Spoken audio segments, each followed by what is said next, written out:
Hello upcoming doctors and engineers, welcome to Physics Wallah. This is your Seshu. అందరూ ఏం చేస్తున్నారు, ఎలా ఉన్నారు? అంతా కూడా హ్యాపీయే అనుకుంటున్నా. సో నేను ఒక చిన్న ఇన్ఫర్మేషన్ చెప్పాలనుకుంటున్నాను రా. ఏంటంటే ఎక్కువ మంది intermediate second year students ఎఫ్సెట్ exam రాయడానికి వెళ్ళే వాళ్ళు చాలామంది టెన్షన్ పడుతున్నారు.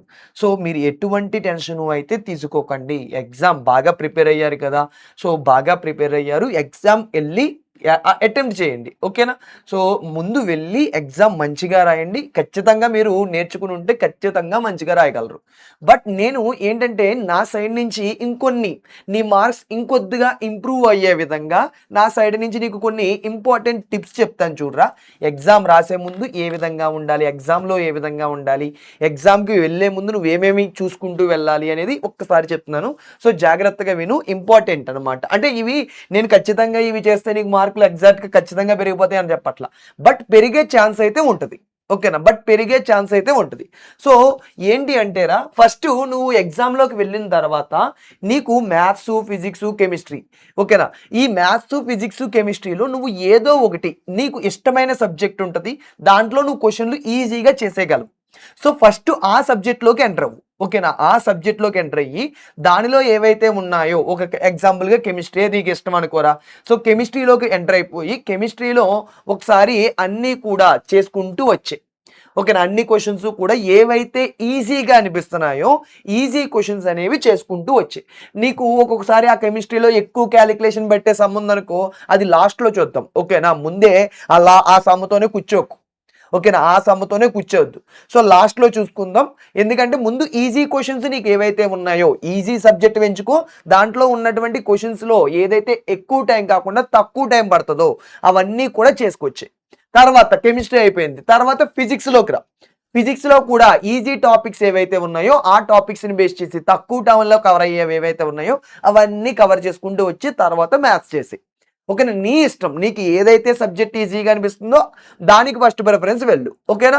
అంతే తప్పించి నువ్వు ఒక ఆర్డర్లో వచ్చి ఇలా చేసావనుకో, ఈ క్వశ్చన్ అంతా కంప్లీట్ చేసిన తర్వాత నెక్స్ట్ క్వశ్చన్లోకి వెళ్తాను, ఆ తర్వాత కంప్లీట్ అయిన తర్వాత అలా వెళ్తాను అనుకుంటే నీ టైం వేస్ట్ అయిపోద్ది. ఎందుకంటే కొంతమంది ఇదే మిస్టేక్ చేస్తారు, ఒక క్వశ్చన్లోనే స్టక్ అయిపోయి ఉంటారు. అలాగ అస్సలు చేయకూడదు. ఓకేనా? అది స్కిప్ చేయాలి. స్కిప్ చేయడం అనేది తప్పు కాదమ్మా. స్కిప్ చేసి లాస్ట్లో చూసుకో కావాలి అంటే అది. ఓకేనా? సో అది బాగా అర్థం చేసుకోవాలి. నెక్స్ట్ టైం ఫిక్స్ చేసుకోవాలా. సో టైం ఫిక్స్ చేసుకోవడం ఎందుకు అంటున్నానంటే, నువ్వు కెమిస్ట్రీ స్టార్ట్ చేస్తావు. సో నువ్వు ముందు ఎగ్జామ్కి వెళ్ళే ముందే ఈ కెమిస్ట్రీ నేను ఎంత టైమే ఫిక్స్ చేసుకోవాలి. లైక్ 50 మినిట్స్లో కంప్లీట్ చేయాలి, లేదు 45 మినిట్స్లో కంప్లీట్ చేయాలి. ఫిజిక్స్ ఒక 45 మినిట్స్లో కంప్లీట్ చేసేయాలి. ఇలాగా ఒక టైం లైన్ పెట్టేసుకో. సో టైం లైన్ పెట్టుకోవడం వల్ల ఏంటంటే, నువ్వు అనుకున్న దానికన్నా ఎక్కువ టైం అవుతుంది అంటే నీకు డిలేగా చేస్తున్నావని అర్థం. నువ్వు డిలే చెయ్యొచ్చు అని అర్థం, అక్కడ డిలేగా వెళ్తుంది అనే అర్థం అని. ఓకేనా? సో అంటే నువ్వు స్పీడప్ చేయాల్సిన ఆప్షన్ వచ్చింది అక్కడ. అంతే తప్పించి నువ్వు జాగ్రత్త టైం పెట్టుకోకుండా వెళ్ళిపోయావు అనుకో, ఆ కెమిస్ట్రీ చేసుకుంటూనే కూర్చుంటావు. సో అలా కాకుండా కెమిస్ట్రీ నీకు ఈ టైం లైన్లో కెమిస్ట్రీ అవగొట్టాలి, ఈ టైం లైన్లో ఫిజిక్స్ అవగొట్టాలి, ఈ టైం లైన్లో మ్యాథ్స్ అవగొట్టాలి. అలాగా ఒక ఫిక్స్డ్ టైం పెట్టుకుని వెళ్తే ఖచ్చితంగా నీకు యూజ్ అయితే అవుతుంది. ఓకేనా? ఆ టైం లైన్ దాటేటప్పటికి నీకు కంగారు వస్తుంది అనమాట. అంటే లైక్ టైం దాటేస్తుంది, టైం మనం కంప్లీట్ చేయాల్సిన టైం వచ్చేసింది అనే ఆలోచన వస్తుంది నీకు. లేదు అంటే నీకు కొద్దిగా స్పీడప్ చేస్తా వస్తావు అప్పుడు.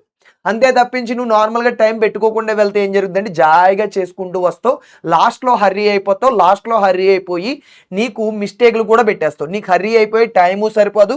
సో అన్నీ కూడా ప్రాబ్లం అయిపోద్ది. సో అలాంటివి ఏమీ జరగకుండా ముందు నుంచే ఒక టైం లైన్ పెట్టేసుకుంటే బెటర్.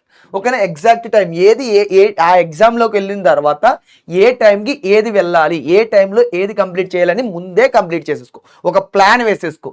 ఈ టైంలో మ్యాథ్స్ కంప్లీట్ చేయాలి, ఈ టైంలో ఫిజిక్స్ కంప్లీట్ చేయాలి, ఈ టైంలో కెమిస్ట్రీ కంప్లీట్ చేయాలి. లాస్ట్లోనేమో మరలా అన్నీ కరెక్ట్గా ఉన్నాయో లేదో చెక్ చేసుకోవడానికి ఒక టైం అసైన్ చేయి. అలాగా అన్ని ఏవైతే హార్డ్ క్వశ్చన్స్ ఉన్నాయో అవి లాస్ట్లో చూడమన్నాను కదా, అవి లాస్ట్లో చూడడానికి కూడా టైం అసైన్ చేసుకో. సో ఇలాగా నువ్వు ఎగ్జామ్ టైంని నువ్వు అసైన్ చేయి. ఓకేనా? ఏ టైంలో ఏం చేయాలని ముందునే ఒక అరేంజ్మెంట్ చేసేసుకో. అప్పుడు నీకు క్లారిటీ వస్తుంది. ఓకే, నెక్స్ట్ ఎగ్జామ్కి వెళ్ళే ముందు. సో ఎగ్జామ్కి వెళ్ళే ముందు నా సైడ్ నుంచి ఇంపార్టెంట్ ఇన్ఫర్మేషన్ ఏంటంటే, నువ్వు పీవైక్యూస్ని ఫోకస్ చేస్తే బెటర్. ఓకేనా, మొత్తం అంతా తక్కువ టైం ఉంది కాబట్టి ఈ తక్కువ టైంలో నువ్వు కవర్ చేయాలి అనుకుంటుంది ఏంటంటే పీవైక్యూస్లో కవర్ చేసుకోరా. అంటే పీవైక్యూస్ ఎందుకంటే అట్లీస్ట్ నీ దగ్గర ఒక్కొక్క చాప్టర్ నుంచి ఇప్పుడు తక్కువగా ఉన్నాయి కాబట్టి నువ్వు ఎన్ని కుదిరితే అన్ని పీవైక్యూస్ కవర్ చేయి. బట్ టైం తక్కువగా ఉంది, నేను అన్నీ కవర్ చేయలేను అనుకునే వాళ్ళు ఎవరైనా ఉంటే కుదిరినన్ని ట్రై చేయి. అట్లీస్ట్ ఒక లెసన్కి తీసుకుని ఒక 5 to 6 డిఫరెంట్ టాపిక్స్ తీసుకో. ఓకేనా, డిఫరెంట్ ఒక లెసన్ ఉంది ఫర్ ఎగ్జాంపుల్గా అటామిక్ స్ట్రక్చర్ లెసన్ ఉంది. ఆ అటామిక్ స్ట్రక్చర్ లెసన్లో ఒక 5-6 డిఫరెంట్ టాపిక్స్ తీసేసుకో. ఒక 5 టాపిక్స్ తీసుకుని ఆ 5 టాపిక్స్ నుంచి క్వశ్చన్స్ ప్రాక్టీస్ చేయి. సో ఆ కాన్సెప్ట్ నుంచి క్వశ్చన్ ఏవైనా వస్తే నువ్వు చేసే విధంగా ఉండాలి. ఓకేనా, అలాగా నువ్వు కెమిస్ట్రీ ట్రై చేయి, ఫిజిక్స్, మ్యాథ్స్ అన్నీ కూడా ట్రై చేసుకో. ఓకేనా, సో ఈ మోడల్లో నువ్వు ట్రై చేయి. అంటే నువ్వు అన్ని కాన్సెప్ట్స్ని కూడా ట్రై చేయాలన్నమాట. అన్ని కాన్సెప్ట్స్ అంటే నీకు అంత టైం లేదు అనుకుంటే ఏవైతే మెయిన్ కాన్సెప్ట్స్ ఉంటున్నాయో ఆ మెయిన్ కాన్సెప్ట్స్ అన్నీ కూడా వరుసగా టచ్ చేసుకుంటూరా. ఒక చాప్టర్కి వచ్చేటప్పటికి మినిమం ఒక 5 మెయిన్ కాన్సెప్ట్స్ తీసుకో. ఓకేనా, దానిలో ఉండేటువంటి పీవైక్యూస్ అన్నీ కూడా కవర్ చేయి. అండ్ షార్ట్ నోట్స్ నీ దగ్గర ఉంటే ఓకే, ప్రాబ్లం ఏమీ లేదు. షార్ట్ నోట్స్ కానీ లేదు flash cards. Flash cards important రా. అంటే మనకి ఎగ్జామ్కి వెళ్ళిపోతాం కదా, ఎగ్జామ్కి వెళ్ళే ముందు మొత్తం అంతా ఒకసారి రివిజన్ వేసుకోవాలి అంటే నువ్వు రాసినటువంటి షార్ట్ నోట్స్ ఒకసారి చెక్ చేసుకోవడానికి హెల్ప్ అవుతుంది. అంటే ఏవైతే షార్ట్ నోట్స్ అంటే ఏమీ లేదురా, నువ్వు లెసన్లు వినేటప్పుడు గట్రా రాసుకుంటావు కదా ఆ నోట్స్, దాంట్లో లేదు అంటే ఇంకొద్దిగా షార్ట్ చేసుకోవాలంటే నువ్వు ఫార్ములాస్, ఇంపార్టెంట్ పాయింట్లు ఇవన్నీ ఒక చోట రాసుకుంటూ ఉండాలన్నమాట. దానినే షార్ట్ నోట్స్ అని చెప్తాము. ఓకే, నెక్స్ట్ లేదు ఫ్లాష్ కార్డ్స్ అంటే ఏంటి? ఫ్లాష్ కార్డ్స్ అంటే కూడా సేమ్, ఇంకా అంటే నీకు ఒకే పేజీలో మొత్తం అంతా కూడా వచ్చేస్తుంది. సో ఇలాంటి ఫ్లాష్ కార్డ్స్, షార్ట్ నోట్స్ రెండు కూడా ఓకేనా, రెండు కూడా ఏంటంటే ఉండాలి. So short notes, flash cards అనేవి ట్రై చేయి. ఓకేనా, క్లియర్ కదా? అన్ని లెసన్స్కి ట్రై చేయరా. ఒకసారి ఇవి మనకి అవైలబుల్గా కూడా ఉంటాయి, ఒకసారి అయితే చెక్ చేయండి. నీకు క్లాస్ నోట్స్ అనేది నీకు చాలా హెల్ప్ అవుతుంది. నీకు క్లాస్ నోట్స్ ఏ లెసన్ యొక్క క్లాస్ నోట్స్ కావాలన్నా మనం ఆల్రెడీ ప్రళయం క్లాసెస్ అయితే చెప్తున్నావురా. ఆ ప్రళయం క్లాసెస్ అనేవి ఆల్రెడీ చాలామంది అయితే ఫాలో అవుతున్నారు. ఇన్ కేస్ నువ్వు కూడా ఫాలో అయితే ఓకే. సో నువ్వు ఫాలో అవ్వలేదు అనుకోరా, ఒకసారి వెళ్ళైతే చెక్ చెయ్యి. మన యూట్యూబ్ ప్లేలిస్ట్లోనే ఉంటుంది ప్రళయం క్లాసెస్. ఓకేనా, ప్రళయం బ్యాచ్ అనేది ఉంటుంది. దాంట్లో మన కెమిస్ట్రీ చెప్పాం, మ్యాథ్స్ చెప్పేసాం, ఫిజిక్స్ చెప్పేసాం, అన్నీ చెప్పేసాం, అన్ని లెసన్స్ చెప్పుకుంటూ వచ్చేసాం. దాని కిందే నీకు లింక్ ఇస్తాం రా, ఆ వీడియో కిందే లింక్ ఇస్తాం అనమాట డిస్క్రిప్షన్లో. ఆ లింక్ క్లిక్ చేసామనుకో ఆ వీడియో యొక్క క్లాస్ నోట్స్ ఏదైతే ఉందో అదంతా నీకు వచ్చేస్తుంది. సో అక్కడ క్లాస్ నోట్స్ కట్ట నీకు అవైలబుల్గా ఉంటుంది. ఒకసారి అయితే వెళ్ళి చెక్ చేసుకోండి. ప్రళయం బ్యాచ్ అనేది ఉంటుంది. ఓకేనా, సో అది దాని తర్వాత ఏంటంటే స్కిప్ అండ్ రిటర్న్. అంటే నువ్వు ఇక్కడ ఏం చెప్పాను రా నీకు ఫస్ట్ స్టార్టింగ్లో, నీకు కొన్ని క్వశ్చన్ని తక్కువ ఈజీ క్వశ్చన్లు ఉన్నాయి కదా, ఆ ఈజీ క్వశ్చన్ని ముందు చేసేయరా. లాస్ట్లోకి వచ్చేటప్పటికి ఏవైతే హార్డ్ క్వశ్చన్స్ ఉన్నాయో వాటికి చూసుకోవాలి. ఓకేనా, సో లాస్ట్లోకి వచ్చేటప్పటికి ఏవైతే నీకు హార్డ్ క్వశ్చన్స్ అనిపిస్తున్నాయో, ఏవైతే నీకు టఫ్గా అనిపిస్తున్నాయో వాటిని ట్రై చేయరా. ఓకేనా, వాటి మీదే ఫోకస్ చేయి.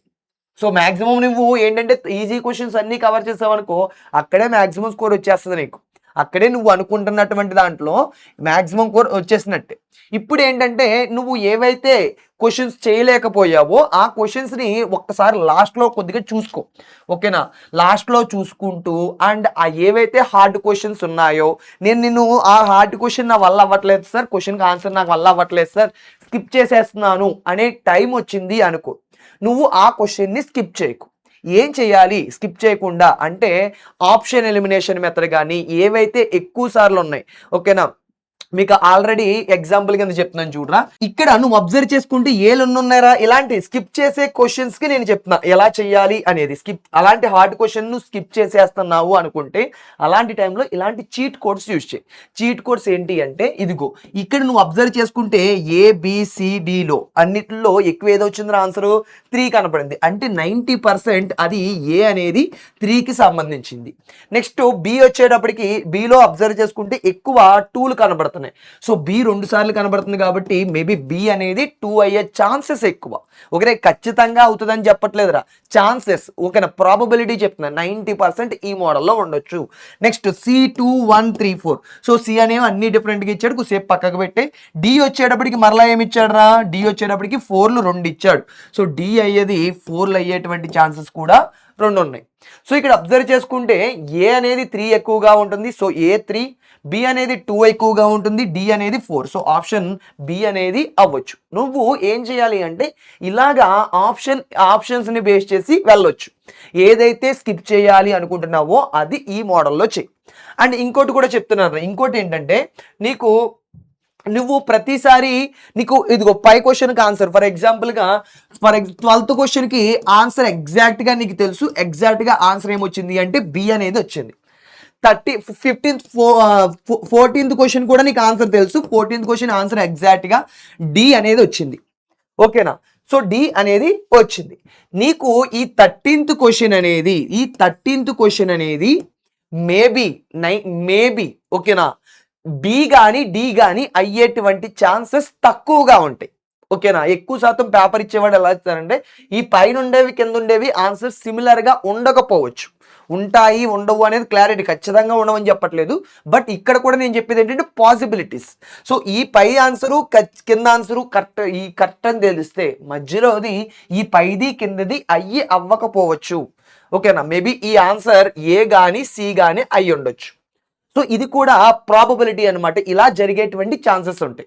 సో నువ్వు స్కిప్ చేయాలి అనుకుంటే ఈ మోడల్లో స్కిప్ చేయకుండా ఈ మోడల్లో ఆన్సర్స్ అయితే పెట్టి ఛాన్సెస్ అయితే ఉంటాయి. ఓకేనా? ఐడియా వచ్చింది కదా? సో ఇలాగా హార్డ్ క్వశ్చన్స్ అన్నిటికీ నువ్వు టైం సరిపోకపోతే లాస్ట్లో టైం సరిపోకపోతే స్కిప్ చేయకుండా ఇలాగ ఆన్సర్స్ అయితే పెట్టేయాలి. ఓకేనా? ఓకే, చేయగలను, ఆన్సర్ కరెక్ట్గా తెలుస్తుంది అంటే చేసే ప్రాబ్లం ఏమీ లేదు. అండ్ ఈజీ క్వశ్చన్స్ ఎలాగా మనం ఫస్ట్ అయితే చేసేసుకోవాలి. ఓకేనా? క్లియర్ కదా? అండ్ లాస్ట్ 10 మినిట్స్లోకి వచ్చేటప్పటికి లాస్ట్ 10 మినిట్స్ ఒక 15 మినిట్స్ మాత్రం నువ్వు ఇచ్చినవన్నీ క్వశ్చన్కి ఆన్సర్స్ చేసేస్తావు కదరా, ఈ ఆన్సర్స్ అన్నీ కరెక్టా కాదా అనేది చెక్ అయితే చేసుకోవాలి. ఓకేనా? కొంతమంది ఏం చేస్తారంటే ఆన్సర్స్ కరెక్ట్ అనుకుని పెట్టేస్తారు, వేరేది పెట్టేస్తారు ఆప్షన్ కాబట్టి. సో అలాంటివి ఏమీ మిస్టేక్స్ జరగకుండా ఉండాలి అంటే నువ్వు ఏం చేయాలి, ఖచ్చితంగా లాస్ట్ 10 మినిట్స్ అంతా కూడా కరెక్ట్గా పెట్టావా, ఆన్సర్స్ వేరేదేదో పెట్టేసావా అనేది అయితే చెక్ అయితే చేసుకో. ఓకేనా? అండ్ ఇంకోటి చెప్తున్నాను, ఎగ్జామ్లో నువ్వు ఎటువంటి డిస్టర్బెన్స్ చేయకూడదు. అండ్ ఎగ్జామ్కి వచ్చేటప్పటికి ఫుల్గా హ్యాపీగా ఫియర్ లేకుండా కూడా వెళ్ళు. ఓకేనా? ఎటువంటి టెన్షన్ పెట్టకు, నువ్వు మంచిగా రాస్తావు, మంచిగా రాయాలి, మంచిగా రాస్తావు కూడా. అండ్ నువ్వు ఇన్ కేస్ నువ్వు ఏదైనా టెస్టులు రాయాలి అనుకుంటున్నావు అనుకోరా, సో టెస్టులు రాయడం కోసం మనం ఏం చేసామంటే రుద్ర టెస్ట్ సిరీస్ని తీసుకొచ్చాం. ఓకేనా? ఈ ప్రీషియస్ టైంలో ఈ లాస్ట్ టైం కదా ఇది. సో ఎన్ని టెస్టులు రాస్తే అంత నీకు హెల్ప్ కూడా అవుతుంది. టెస్ట్ అనేది నీకు ఖచ్చితంగా హెల్ప్ అవుతుంది. సో నువ్వు ఎన్ని టెస్టులు రాస్తే నీకు అంత హెల్ప్ అయితే అవుతుంది. సో రుద్ర టెస్ట్ సిరీస్ అనేది ఉంటుంది, 299 రూపీస్ ఉంటుంది. సో అది కూడా మనం ప్రొవైడ్ చేస్తున్నాం. సో 299 అంటే వెరీ లెస్ అమౌంట్, చాలా తక్కువ అమౌంట్, అది అందరూ అఫోర్డబుల్లే. బట్ టెస్ట్లు అయితే మంచిగా ప్రొవైడ్ చేస్తున్నాం. లైక్ పీవైక్యూస్ ఉంటాయి, దాంట్లో సబ్జెక్ట్ వైజ్ టెస్ట్లు ఉంటాయి. అంటే మ్యాథ్స్ కావాలంటే మ్యాథ్స్ టెస్ట్ ఉంటుంది, ఫిజిక్స్ కావాలంటే ఫిజిక్స్, కెమిస్ట్రీ కావాలంటే కెమిస్ట్రీ, ఇలాగా సబ్జెక్ట్ వైజ్ టెస్ట్లు ఉంటాయి. అండ్ మొత్తం అన్నీ కలిపి మ్యాథ్స్ ఫిజిక్స్ కెమిస్ట్రీ మొత్తం అన్నీ కలిపి టెస్ట్లు ఉంటాయి. ఇవన్నీ ఉంటాయిరా. ఓకేనా? సో ఈ బాటనీ జువాలజీలు కూడా ఉంటారా, దీంట్లో బాటనీ జువాలజీలు కూడా ఉంటాయి. సో అన్నీ కూడా నీకు అవైలబుల్గా ఉంటాయి ఈ రుద్ర టెస్ట్ సిరీస్లో. నువ్వు రాయడానికి చాలా కన్వీనియంట్గా ఈ టెస్ట్ అయితే ఉంటుంది. అండ్ వెంటనే నీకు ఆన్సర్స్ ఎన్ని కరెక్ట్గా రాసావు, ఏవేవి మిస్టేక్ అయ్యాయి అలాంటివి కూడా తెలుస్తుంది. అండ్ టైం ఎంత తీసుకుంటున్నావు అనేది కూడా నీకు క్లారిటీ వస్తుంది. సో టెస్ట్లో అయితే రుద్ర టెస్ట్ సిరీస్ అనేది నీకు ఖచ్చితంగా హెల్ప్ అవుతుంది. అండ్ ఇంకోటిరా, నువ్వు ఇందాక చెప్పినట్లు ఈ క్లాస్ నోట్స్, మన క్లాసెస్ ఇంకా నువ్వు ప్రిపేర్ అవ్వలేదు అనుకోరా, కొన్ని స్పెషల్ క్లాసెస్ తీసుకుంటున్నాం. కొన్ని ఏమో ప్రళయం బ్యాచ్ ఉంది, ఆ ప్రళయం బ్యాచ్లో నీకు ప్రతిదీ కూడా డీటెయిల్డ్గా అన్నీ ఎక్స్ప్లెయిన్ చేసుకుంటూనే వచ్చాం. ఓకేనా? ప్రతిదీ కూడా నువ్వు ఏ చాప్టర్ అయితే నీకు డౌట్ అనుకుంటున్నావో ఆ చాప్టర్ని, ఫర్ ఎగ్జాంపుల్గా నీకు కెమిస్ట్రీలో అటామిక్ స్ట్రక్చర్ లెసన్ డౌట్ ఉందనుకోరా, వెళ్ళు మనం ప్లేలిస్ట్ ఓపెన్ చేసిన తర్వాత దాంట్లో సెర్చ్ చేస్తే నీకు ప్రళయం అనేది కనబడుతుంది, ప్రళయం బ్యాచ్ అనేది కనబడుతుంది నీకు. దాంట్లో కెమిస్ట్రీలో అటామిక్ స్ట్రక్చర్ లెసన్ అనేది చేసేసి ఉంటుంది. సో కెమిస్ట్రీలో అటామిక్ స్ట్రక్చర్ ప్రతిదీ కూడా డీటెయిల్డ్గా ఎక్స్ప్లెయిన్ చేస్తాం. నీకు ఏదైతే టఫ్గా ఫీల్ అవుతున్నాయో ఒకసారి వెళ్ళి అయితే చెక్ చేసేసుకో. అండ్ దాని యొక్క క్లాస్ నోట్స్ అన్నీ కూడా ఫ్రీ అరా. సో క్లాస్ నోట్స్ కూడా నీకు అక్కడే అవైలబుల్గా డిస్క్రిప్షన్లో లింక్ అయితే ఉంటుంది. సో క్లాస్ నోట్స్ కూడా నువ్వు తీసుకోవచ్చు. ఓకే? సో ఆ క్లాసులో వీడియోలో చెప్పినటువంటి క్లాస్ నోట్స్ అంతా కూడా నీకు డిస్క్రిప్షన్లో లింక్ ఉంటుంది, ఒకసారి అయితే క్లిక్ చేసేసుకో. అండ్ డైలీ ప్రాక్టీస్ చేయడానికి క్వశ్చన్స్ కూడా ఉంటాయి దాంట్లో. ఓకేనా? ఇవన్నీ కూడా ఏంటంటే బెస్ట్ ఫ్యూచర్స్ అనమాట మీకు ప్రొవైడ్ చేసేది. సో ఒక్కసారి వెళ్ళైతే చెక్ చేయి, ఖచ్చితంగా నీకు హెల్ప్ అయితే అవుతది. ఓకేనా? So all the best for your EAPCET exam. మంచిగా రాయండి, హ్యాపీగా రాయండి. All the best.